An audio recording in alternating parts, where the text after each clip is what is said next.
Yeah, and as a segue in your Bell Witch paper that you are working on at the moment, I went to see a video of them playing live because I was wondering how the bass player was playing these bass lines, and actually it turns out that he's tapping them.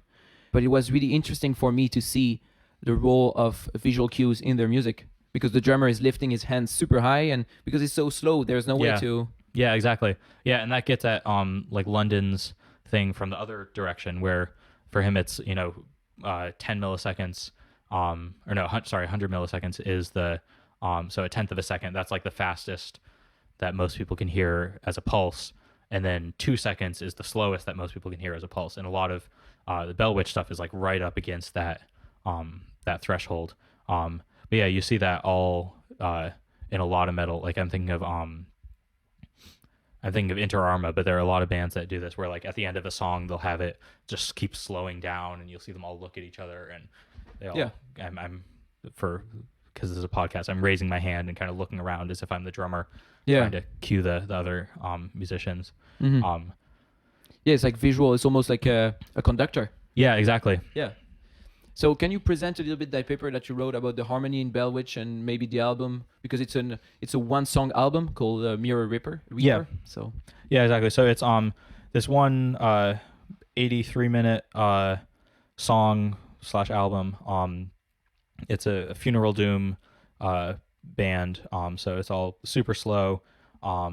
It's about ghosts, and so basically I just this paper that's going to be in Metal Studies, one of the next few things I'm just finishing up my revisions for right now, but it's basically just tracing talking about long-term harmony. So the basic idea is that you have kind of the big takeaway I have is there's this pitch class, the F, where you hear it throughout the whole album. It shows up in all these riffs. And in the beginning, it's an F over an E flat. So it's this dissonant second that sounds like it wants to resolve down to scale degree 1.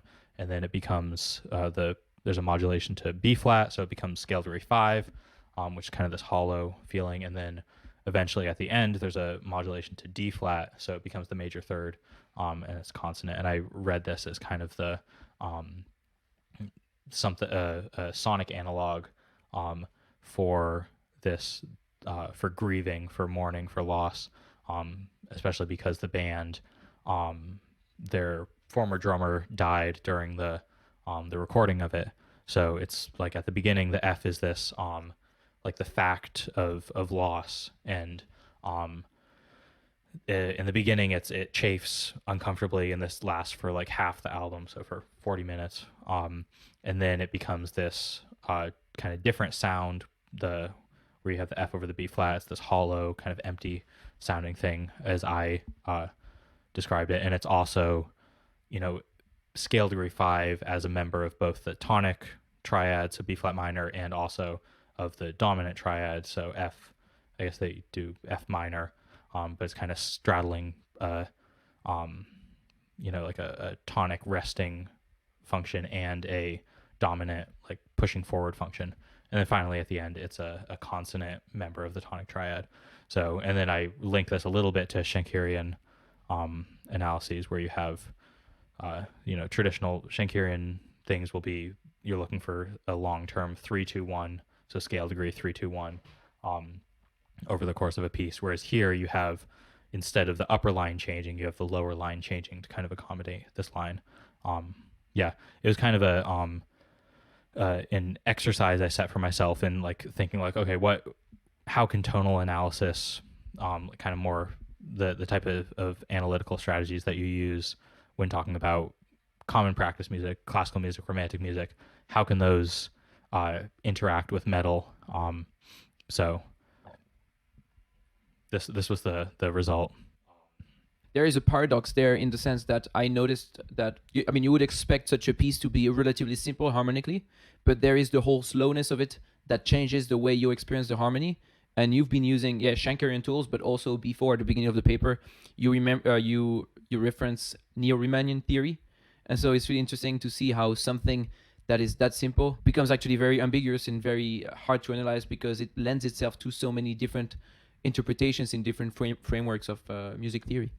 Yeah, exactly. And it's also kind of the ambiguity is a good a good word, because it's I think the what you said about experience is interesting, because obviously listening to something this slow and this long, it's kind of, on the one hand, it's hard to make connections between, you know, the beginning and the end of the album, 83 minutes later, but also because, like on the other hand, because it's so slow and pretty repetitive, you kind of, you sit with these sounds for a long time.